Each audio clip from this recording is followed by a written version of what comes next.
মির্জা আব্বাস ভাই কামান্দা গেছেন, একদিকে মির্জা ফখরুল আর একদিকে মির্জা আব্বাস, দুই দিকে দুই মির্জা বিরামহীনভাবে সোশ্যাল মিডিয়ার পিছে লাগিছে। বিএনপির Mirza to the power square, এদের সঙ্গে আমাদের বিরোধটা অনিবার্য ছিল, মানে সোশ্যাল মিডিয়া। জুলাই আগস্ট বিপ্লবের মধ্যে দিয়া যে নতুন বাংলাদেশ গড়ার স্বপ্ন আমাদের তরুণ প্রজন্ম দেখতেছে, সেই নতুন বাংলাদেশে মির্জা আব্বাসদের রাজনৈতিক নেতৃত্ব মূল্যহীন হয়ে পড়ছে। যেই বয়সে অবসরে যাওয়া উচিত, সেই বয়সে তার চাইতে অল্প বয়সের লোকদের সাথে দ্বৈরতা লিপ্ত হওয়ার চেষ্টা করাটা নিরেট বোকামি। এই বোকামির মূল্য দিতে হবে মির্জা আব্বাসকে। সরি মির্জা আব্বাস ভাই, আপনার রাজনীতি থেকে অবসরটা গৌরবময় হইতে পারতো, আনন্দময় হইতে পারতো। আপনি লজ্জা আর অপমানের সঙ্গে বিদায় নেবেন, কি আর করা। কাউকে শয়তানে কখনো লাড়ে চারে, আপনারও শয়তানে লাড়ছে। আমি কিন্তু মির্জা আব্বাসকে কিছুই বলি নাই। উনারা কেউ সরে বাচ্চা বলে গালি দিছে, আমি জানতাম না কে গালি দিছে। ওইটা প্রথম শুনি মির্জা ফখরুলের মুখে। উনি বলতেছেন মির্জা আব্বাসকে সরের বাচ্চা বলছে, কত খারাপ কাজ করিছে। মির্জা ফখরুল আর মির্জা আব্বাস কিন্তু বিরোধ আছে, রাজনৈতিক বিরোধ আছে, এক গ্রুপে না। কিন্তু তারা যারা বিএনপি করেন তারা জানেন। কিন্তু মির্জা ফখরুল তো ছাত্র ইউনিয়ন করার লোক, উনি গিরিঙ্গি কেমন করে করতে হয় এটা ভালো জানেন। উনি কায়দা করে মির্জা আব্বাসকে সামনে দিয়ে দিলেন আমাদের। আর মির্জা আব্বাস ভাই কিছু বুঝা না বুঝা আইসা শুরু করলেন ব্যাটিং করা। মানে যে গালিটা মির্জা ফখরুল দিতে পারবে না, সেটা মির্জা আব্বাসকে দিয়ে দেওয়াইলেন আর কি। হ্যাঁ, এটা গিরিঙ্গি আর কি, ছাত্র ইউনিয়নের গিরিঙ্গি। আমি বুঝতে পারি এই সমস্ত। আচ্ছা মির্জা আব্বাস ভাই, আপনি বলেন আমি কি ভুলটা বলছি? আমি বলছি বারাক ওবামা যখন আমেরিকার প্রেসিডেন্ট, তখন তাকে ফিলিপাইনের প্রেসিডেন্ট বেশ্যার বাচ্চা বলে গালি দিছিল। আর বারাক ওবামা সেটাকে হজম করছে। আপনি একজন পলিটিশিয়ান হয়ে সেটা হজম করতে পারবেন না কেন? আমি তো নিউজটা দেখাইছিলাম, আমি তো মিশা নিউজ দেখাই নাই, তাই না? আপনি গালি খাইতে চান না, তাহলে রাজনীতিতে আসছেন কেন? মসজিদের ইমাম হন, কেউ গালি দিবে না। হিমালয়ে গিয়ে সন্ন্যাসী হন, কেউ গালি দিবে না। নবী রসুলদের গালি দেয় মানুষ, আল্লাহর খোদাকে গালি দেয় মানুষ। আপনি কোন বালেশ্বর বাল হরিদাস পালাচ্ছেন, আপনারা গালি দেওয়া যাবে না? প্রেসিডেন্ট ম্যাকরনের তো থাপ্পড় মারে, আপনি চর থাপ্পড় খাবেন, আপনারা রাজনীতিবিদরা গালি খাইবেন। এটা সহ্য করতে হবে, এটাই নতুন বাংলাদেশ। এবার আসেন আমরা ওনার বক্তব্যটা আলাদা আলাদা করে শুনি। জারজ মিল্টন বকা দিয়েছে আমাকে, সেটাকে সমর্থন করেছে পিনাকি। অর্থাৎ জারজ মিল্টন যে ভাষা আমাকে বকা দিয়েছে, পিনাকি সমর্থন করেছে। আমি বলতে চাই যে ওরা সবাই একই বংশের, একই গোত্রের সন্তান। কোনো ভদ্রলোককে এভাবে গালি দিতে পারে না। আমি ঢাকার মানুষ, আমি ইচ্ছে করলে ওরা যে ভাষায় গালি দেয় তার চেয়ে জঘন্য ভাষায় গালি দিতে পারি। কিন্তু আমার বাপ মা, আমার পরিবার এটা আমাকে শেখায় নাই। ওরা যেটা বলছে এবং বলেছে এটা ওদের পরিবার থেকে শেখানো, ওরা ওই পরিবার থেকে করে আসছে, শুকরের জাত।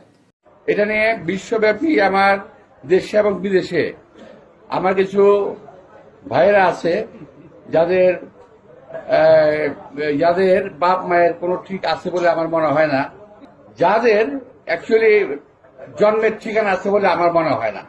ওদের কথা বলার স্বাধীনতা আছে, ওরা আমাকে গালিগালাজ করার স্বাধীনতা আছে, আর আমি একটা সত্যি কথা বলতে পারবো না, সেই স্বাধীনতা আমার নাই। উনি বলছেন জন্মের ঠিক নাই। আব্বাস ভাই, দুনিয়া সব প্রাণী একই পদ্ধতিতে জন্মায়। আর একটা পদ্ধতি আছে টেস্ট টিউব বেবি, ওইখানে কেউ কাউরে লাগায় না। তো ঠিক পদ্ধতি কোনটা মির্জা আব্বাস ভাই? আর আপনি কোন পদ্ধতিতে জন্মাইছেন?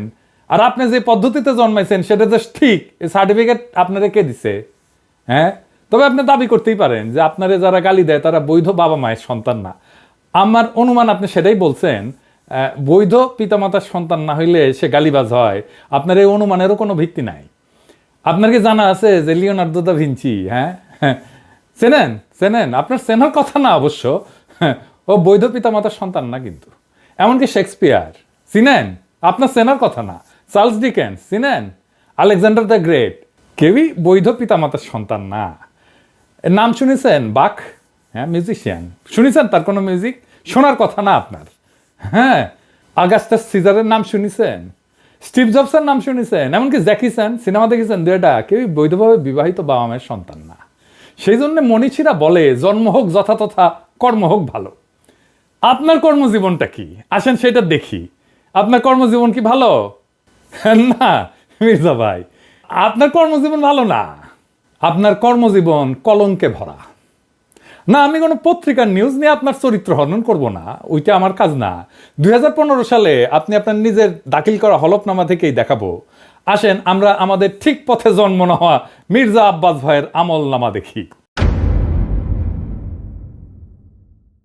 আচ্ছা মির্জা আব্বাস ভাই, মির্জা তো আপনার পারিবারিক পদবী না, তাই না? এটা আপনি লাগাইছেন পরে। আপনার বাবার নামের আগে তো মির্জা নাই, তাই না? আপনার বাবার নাম আব্দুর রাজ্জাক। আপনার এখান মির্জা লাগাইতে হইল ইনফিরিয়রিটি কমপ্লেক্সে। এলিট হইতে চাইছেন, নতুন বাংলাদেশের এলিট হইতে চাইছেন না? টাকা পয়সা হয়েছে, এখন মির্জা না থাকলে ক্যাঙ্কা হয়। অসুবিধা নাই, বাঙ্গুল্যান্ডে এভাবেই সব এলিট গড়ে উঠছে। ওই যে সোহরাওয়ার্দীর বডিগার্ড থেকে। আচ্ছা যাই হোক, মির্জা আব্বাস তো এটা ব্যাংকের মালিক, জানেন তো? ঢাকা ব্যাংক 1995 সালে ব্যাংকটা প্রতিষ্ঠিত হয়, মির্জা আব্বাসই প্রতিষ্ঠাতা। এই ঢাকা ব্যাংকটা দেশের প্রথম দিকের বেসরকারি মালিকানায় প্রতিষ্ঠিত ব্যাংকগুলোর মধ্যে অন্যতম ব্যাংক। কোনো সমস্যা হয়নি, অনেক ব্যাংকের সমস্যা হয়েছে, জয় বাংলা হয়ে গেছে হাসিনার আমলে। মির্জা আব্বাসের ব্যাংকের কোনো সমস্যা হয়েছে? হয় নাই। হ্যাঁ, তো ব্যাংক প্রতিষ্ঠার টাকা পেলেন কেমনে মির্জা আব্বাস ভাই? আপনার ফ্যামিলি কি জমিদার ছিল? আপনার আব্বা কি করতেন? আসেন আমরা এবার দেখি ওনার আব্বা কি করতেন।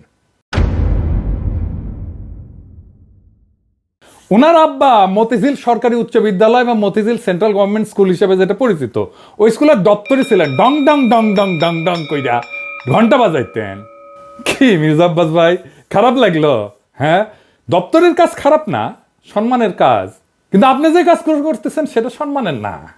দপ্তরের কাজের পাশাপাশি আপনার ওই স্কুলের সামনে মসজিদের সাথে একটা ছোট্ট পুরীর দোকান ছিল।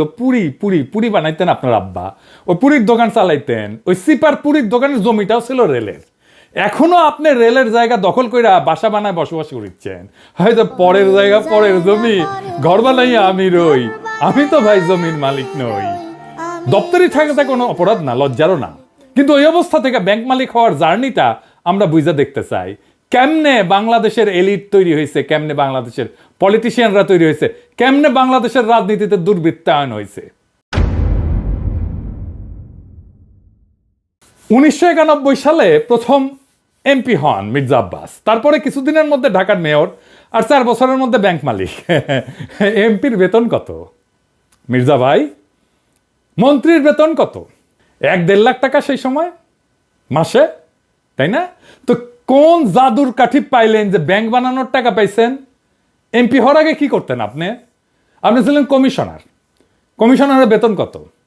আপনার বৈধ ব্যবসা কি ছিল? বৈধ ব্যবসা ছিল ওই অঞ্চলে শাহজাহানপুরের গরুরহাটের ইজারা নিতেন আপনি। সেই 75 পরবর্তী সময় কমলাপুর রেলওয়ে যত ঠিকাদারি, সড়ক পরিবহন সহ আরো বহু জায়গা থেকে চাঁদা উঠাইতেন। চান্দা তোলাটা আপনার পুরানো অভ্যাস, তাই চান্দা তুলে আমাদের টাকা দিতে চায় যেন আমরা ইউটিউবিং ছাড়ি। শুনেন, ওরা ওই যে ইউটিউবের মধ্যে কি যে পয়সা কামানোর একটা রাস্তা আছে ওদের, সে পয়সা কামাইতেছে। আরে ভাই, পয়সা যদি লাগে আমাদেরকে বল, আমরা চাঁদা দিলে দিব না, অসুবিধা নাই তো। চান্দা তোলা ছাড়া আর কিছু করার যোগ্যতা মির্জা আব্বাস আপনার ছিল না কোনোদিনই। কারণ উনি আবার দারুণ মেধাবী। আপনার ইউনিভার্সিটিতে পড়ার যোগ্যতা হয় নাই। সোহরাওয়ার্দী কলেজ থেকে 2nd ক্লাসের ডিগ্রি পাস করেছেন, এই যে সার্টিফিকেট আপনার দেখেছেন। আল্লাহ বাঁচাইছে, আর একটু কম হলে তো জাতির ফিতা হয়ে যাইতেন। তো উনি নিজেই নিজের সার্টিফিকেট দাখিল করেছিলেন। যাই হোক, এই একাডেমিক কোয়ালিফিকেশন নিয়ে আপনার তো কেরানিরও চাকরি হইতো না কোথাও, বাংলাদেশেও না। আপনার তো কিছু করার ক্ষমতাই নাই। ইউটিউবে টাকা পাওয়া যায়, কথা সত্য। বই লেখাও টাকা পাওয়া যায়, শিক্ষকতা কইরা, অভিনয় কইরা, কবিতা লিখা, গান গাইয়া টাকা পাওয়া যায়। প্লেন চালালেও টাকা পাওয়া যায়, রিক্সা চালালেও টাকা পাওয়া যায়। আপনার ড্রাইভারও যে ড্রাইভিং করে সেটা তো টাকা পাওয়া যায়। তো আপনি এর কোনোটাই পারেন না। আপনি চান্দা তুলে টাকা তুলতে পারেন, ওটাই আপনার উপার্জন, ওইটাই আপনার ক্ষমতা। তো চান্দা তুলে টাকা দিয়ে ইউটিউব বন্ধ করার আবদার কেন করতেছেন? ব্যথা বেশি দিচ্ছি, ব্যথা কি জিনিস আপনি টের পান নাই? আপনার তো কোনো স্কিল সেট নাই, আপনি কোনো কিছু করে উপার্জন করতে পারবেন না, তাই আসছেন রাজনীতিতে। এটাই বাংলাদেশের রাজনীতির মধু। আপনি ব্যবসাও পারেন না, তাই পারলে এন্টারপ্রেনার হইতেন। তো সম্পদ তৈরির জন্য চান্দাবাজি করেছেন, করেন, এখনো করেন, বোঝা গেল। কিন্তু কোন জাদু বলে ব্যাংক বানাইছেন সেটা আমরা খুঁজে দেখবো, গলায় পাড়া দিয়ে এটা বের করব। আমরা আরো আগে যাই, 1971-এ। আপনি তখন মোটামুটি দামরা, কলেজে পড়েন। আপনি নিজে দাবি করেছেন আপনি মুক্তিযোদ্ধা। শোনেন, মূলত আমি এক কথা বলতে পারবো যে ওই 26শে মার্চের রাত্রে যদি আমরা ওই আওয়াজ না পেতাম, যদি আমরা, তাহলে দেশের মানুষের ভাগ্য নিয়ে বহু লোকই সিনেমিনি খেলার সুযোগ পেত, সেটা আর পায়নি। পরবর্তীতে আমরা মুক্তিযুদ্ধে যাই এবং দেশের স্বাধীনতা যুদ্ধে অংশগ্রহণ করি। এটা আবার বিএনপির পেজ থেকে শেয়ার দেওয়া। এই বক্তব্যে উনি বলছেন মুক্তিযুদ্ধে কি করেছেন সেটার কোনো কিন্তু উল্লেখ নাই। 25শে মার্চে কি হয়েছে, শাহজাহানপুরে ওনার বাসা থেকে কি দেখেছেন, ওইটুকুই শুধু বলতে পারেন, তার বাইরে আর যাইতে পারেন না। তার বাইরে গেলে জিয়াউর রহমান মুক্তিযুদ্ধের ঘোষণা অমুক তমুক ওই জায়গায় চলে যান। উনি কোথাও মুক্তিযুদ্ধ করেন নাই। কোন সেক্টরে যুদ্ধ করেছেন, কোথায় ট্রেনিং নিছেন, কারা ছিল সহযোদ্ধা, মিছা কথা কইতে লজ্জা লাগে না মির্জা আব্বাস? এটা চেনেন? 1971-এ পাকিস্তানি বাহিনী তার নাম শুনলে কাপড় নষ্ট করে ফেলতো। ঢাকার গেরিলা মুক্তিযোদ্ধা সাদেক হোসেন খোকার দলের। আমি তার কাছ থেকে জানছি আপনি মুক্তিযুদ্ধ করেন নাই। এমনকি আপনি এই যে যারা মুক্তিযুদ্ধ করছে একই সময় ঢাকায়, আজম খান, ইকবাল সুফি, আলমাস লস্কর, কাজী মোহাম্মদ হেদায়েতুল্লাহ, মোহাম্মদ শফি, খুরশিদ আব্দুল মতিন, আবু তাহের, মোহাম্মদ বাশার, খন্দকার আবু জায়েদ, জিন্না, ফরাদ জামিল, ফুয়াদ, মোহাম্মদ শামসুল হুদা, ডক্টর নিজাম, জাহের, কোসি, ঢাকার মুক্তিযুদ্ধের সেই উজ্জ্বল নামগুলা কারো বন্ধু সার্কেলের লোকও আপনি ছিলেন না। 1971-এ মুক্তিযুদ্ধের যাওয়ার সাহস হয় নাই, আজ আসছেন 71 বাঁচাইতে, দ্বিতীয় স্বাধীনতাকে অস্বীকার করতে। বাহ বাহ, চমৎকার চমৎকার। আর এক জাফর ইকবাল রাজনীতিতে আবার বলছেন আমরা নাকি হাসিনারে যারা সমর্থন করছে সে ব্যবসায়ীদের বিরুদ্ধে কিছু বলি না। শুক্রের গ্রুপ ওরা কিন্তু দেখেন, ওরা শুধু রাজনীতিবিদদের পিছনে লেগেছে, কিন্তু যারা নাকি এই যে হত্যাকাণ্ড ঘটালো, এই যে ছাত্রদের হত্যাকাণ্ডটা ঘটালো, একটা বিশাল একটা ব্যবসায়ী গ্রুপ আছে না, আপনারা দেখেন না 3 তারিখে, 3 তারিখে আগস্টের 3 তারিখে যারা হাসিনার সঙ্গে দেখা করেছিল, মিটিং করেছিল এবং বিভিন্ন ভাষায় তাকে এমনভাবে কথা বলেছিল যে হাসিনা খুন করতে উৎসাহিত হয়েছিল, তাদেরকে এমনভাবে প্রভোগ করা হয়েছিল যে হাসিনাকে খুন করতে উৎসাহিত করা হয়েছে। সেই লোকগুলোর সম্বন্ধে তারা কিছু বলে না, তারা কিছুই বলে না, তার মুখে কোনো শব্দ নাই।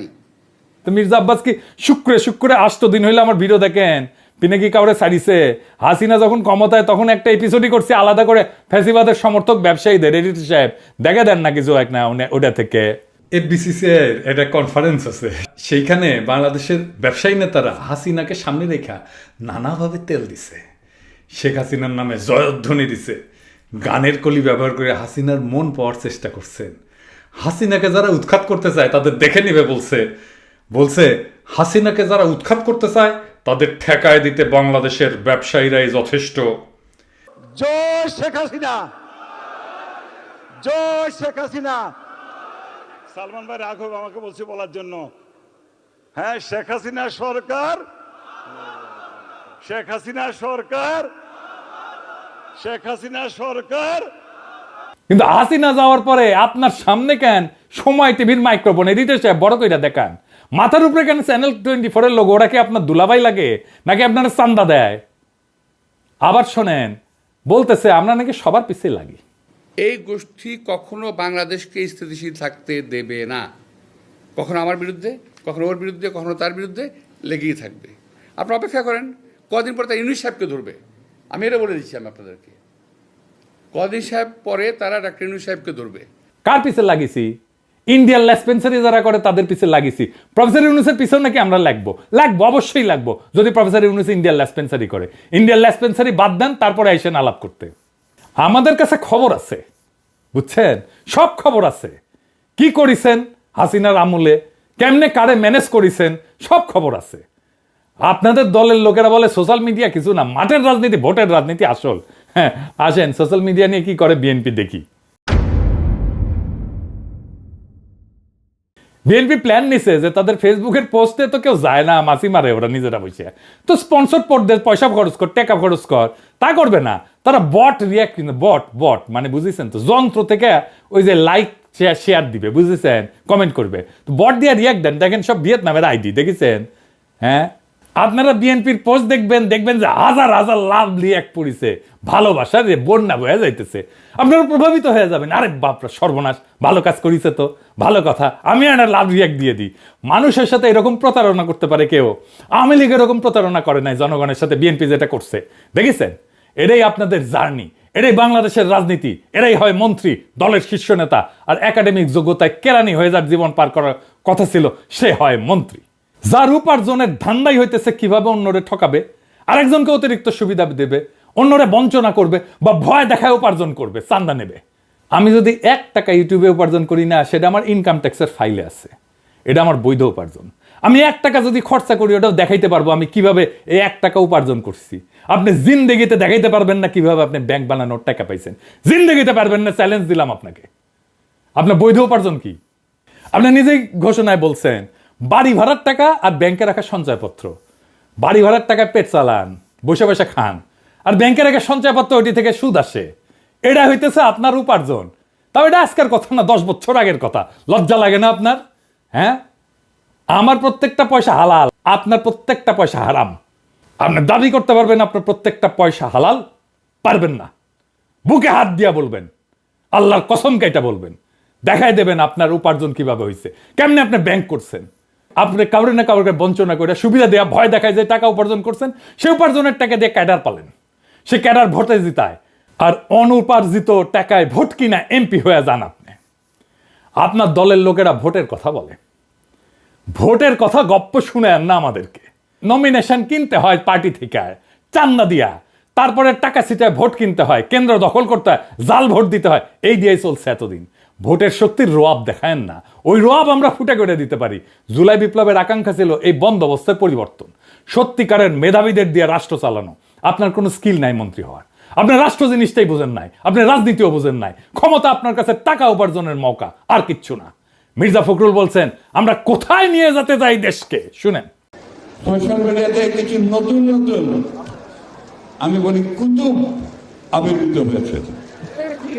তারা বাংলাদেশকে কোথায় নিয়ে যেতে চায় আমি জানি না।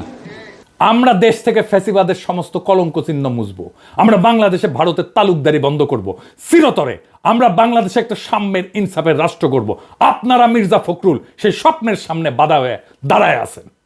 দেশের জনগণ জানে, বুঝতে পারে প্রফেসর ইউনূসকে কেন তাড়ানোর চেষ্টা করতেছেন, কেন দ্রুত নির্বাচন চান। জনগণের জন্য প্রফেসর ইউনূসের এই অতি অল্প সময়ের শাসন হয়ে থাকবে একটা স্বপ্নের মতো, এক অলীক সম্ভাবনার মতো, এক বিদ্যুৎ চমকের মতো সময়। তারপর বাংলাদেশ আবার ফিরে যাবে আপনাদের সেই আদিম জমিদারি ব্যবস্থায়, আপনাদের সেই মাফিয়া শাসনে। আবার কালো টাকা এবং পেশি শক্তির মাস্তানেরা গাড়িতে পতাকা ওড়ায় ঘুরবে, হেলিকপ্টারে চড়বে, দলীয় মাজারের খাদেম আবার আমাদের ভয়ে ভয়ে বাঁচতে হবে। ক্ষমতার অঙ্গুল হেননের নিয়ত নির্দিষ্ট হবে আমাদের মতো ছোটখাটো মানুষদের। আমরা জানি আমাদের দাসের জীবন, আমরা পুতুল নাচের রীতি কথার দুর্ভাগ্যপীড়িত জাতি, সমাজের সবচেয়ে অযোগ্য, অশিক্ষিত, দাম্ভিক, অসৎ মানুষের বড় গলা শোনা ভয়ের রাজ্যে জীবন মৃত আমরা জানি আপনাদের বসংবৎ কোটাল পুত্রের ভিন্ন মতের আগাছা কেটে ফেলার অভিযানে আমরা যে কোনো সময় কচু কাটা হয়ে যেতে পারি। আমাদের জীবন মিথ অফ সিসিফাস। সিসিফাসের গল্প জানেন? আর এক অভিশপ্ত জীবন ছিল, পাহাড়ের নিচ থেকে পাথর ঠেলে ঠেলে ঠেলে ঠেলে যখন সে উপরে নিয়ে যায় একেবারে চূড়ায়, তারপর আবার সেই পাথরটা নিচে পড়ে, আবার তার ঠেলে ঠেলে ঠেলে ঠেলে উপরে নিয়ে যেতে হয়। এটাই তার অভিশপ্ত জীবন। আমাদেরও বাংলাদেশের নাগরিকদের জীবন মিথ অফ সিসিফাস। আমাদের অভিশপ্ত জীবন সিসিফাসের মতো। আমাদের সন্তানেরা বারবার রক্ত দিবে এই ক্ষমতার রাক্ষস তাড়াইতে, আবার নতুন রাক্ষস এসে দখল করবে জনপদ। আমাদের আসলেই কোনো মুক্তি নাই। কিন্তু মির্জা আব্বাস মনে রেখেন, পৃথিবীতে যদি একজন মানুষও থাকে এই নষ্ট দুর্বৃত্তের রাজনীতির মুখোশ খুলে দেবে, সেটা আমি। ঈদের জামাতে যারা প্রফেসর ইউনূসের হাত ছুঁইছে তারা বলছে আকুলভাবে ছাড়ার 5টা বছর থাকেন, কারণ তারা জানে ওই লোকটা তাদের মানুষের মর্যাদা দিছে। বেশি দিন লাগে নাই, মাত্র 7-8 মাস। মানুষ তার বিপুল সম্ভাবনা আর তাদের অফুরন্ত শক্তির খোঁজ পাইছে, জাতির প্রাণ শক্তি জায়গা উঠছে। এটাই বিপ্লব। আমরা এই পরিবর্তনের জন্য জান লড়াই দিছি, এই জন্যে আমাদের বাচ্চারা জীবন দিছে জুলাই আগস্টে। এটাই বিপ্লবের রুহানি প্লাবন, সেই বিপ্লবের আইকন আজকে প্রফেসর ইউনূস। জনতার স্বপ্নের সামনে বাধা হইয়া দাঁড়াইলে জনতাই আপনাদেরকে রুখে দেবে। সেই দিন বুঝবেন সোশ্যাল মিডিয়া কি জিনিস। আপনারা ক্ষমতায় আসতে পারেন, কিন্তু কোনোভাবেই এই স্বপ্নের সময় প্রফেসর ইউনূসের করে দিয়ে যাওয়া অর্জনকে অতিক্রম করতে পারবেন না। আপনাদের সেই পরাজয় গাথা এখনই লেখা হয়ে গেছে, প্রত্যেক দিন লেখা হচ্ছে। এই নতুন বাংলাদেশের স্বপ্নে যারা অন্তরায় হয়ে দাঁড়াইছে তাদের ভবিষ্যৎ অনিবার্যভাবে ম্লান। ইতিহাসের নিয়মে জনগণের ইচ্ছার বিপরীতে দাঁড়ানো মানেই পরাজয়। মির্জা আব্বাস এবং তার মতো নেতৃত্বের অবসান অনিবার্য। আমরা জানি এই লড়াই শুধু ক্ষমতার না, এই লড়াই ইনসাফের, সাম্যের, মুক্তির। আমাদের তরুণ প্রজন্ম আজ যে নতুন বাংলাদেশের স্বপ্ন দেখছে, যেখানে দুর্বৃত্তের রাজনীতি, চাঁদাবাজির আধিপত্য কিংবা ক্ষমতার দম্ভের কোনো স্থান নাই, সেখানে থাকবে সৎ, মেধাবী, প্রগতিশীল নেতৃত্ব। প্রফেসর ইউনূস এই নতুন স্বপ্নের প্রতীক। তার নেতৃত্বে যে নতুন দেশ গড়ার লড়াই শুরু হয়েছে, তা জনতার হৃদয়ে আর এক বিপ্লবের আগুন জ্বালায় দিছে। এই আগুন নিভে যাওয়ার না। জনতা জানে, জনগণ জানে এই পরিবর্তন তাদের জীবনের, তাদের ভাগ্যের, তাদের সন্তানের ভবিষ্যতের প্রশ্ন। তাই মির্জা আব্বাস কিংবা তার মতো অতীতের রাজনীতির নেতাদের কাছে আমাদের একটাই বার্তা, সময় বদলাইছে, জনতার স্বপ্নকে দমায় রাখা যাবে না। নতুন বাংলাদেশে মিথ্যা, দুর্নীতি, ক্ষমতার অপব্যবহার থাকবে না। আমাদের লড়াই চলবে জুলাই আগস্ট বিপ্লবের প্রকৃত অর্থ বাস্তবায়ন না হওয়া পর্যন্ত। এই নতুন বাংলাদেশের স্বপ্ন বাস্তবায়নের পথে প্রত্যেকটা বাধাকে পেরায়া আমরা আগায় যাব একটা সত্যিকারের স্বাধীন, সাম্যের, ইনসাফের, মানবিক বাংলাদেশের পথে। ইনকিলাব জিন্দাবাদ।